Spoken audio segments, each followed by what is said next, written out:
श्री वशिष्ठ उवाच विश्वेश्वराय नरकारधारणाय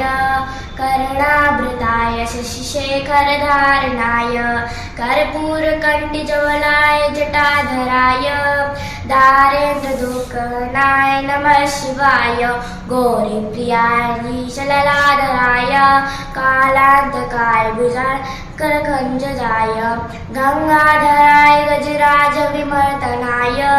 दारेन्द्रदुःखनाय नमः शिवाय भक्तिप्रियाय भवरोगभहापहाय दुर्गाय दौलसागरतारणाय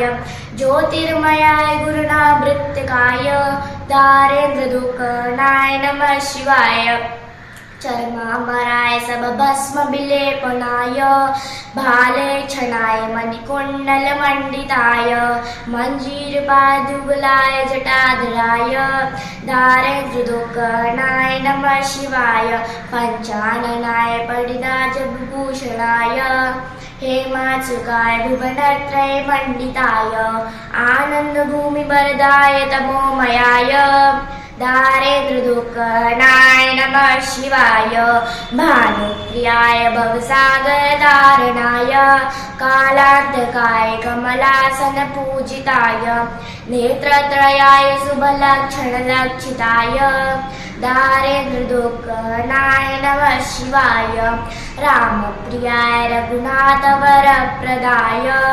नागप्रियाय नरकारतारणाय पुण्येश पुण्यवलिदाय सुरार्चिताय दारेन्द्रदुःखनाय नमः शिवाय भुक्तेश्वराय फलदार गणेश्वराय गीतप्रियाय विश्वेश्वरवाहनाय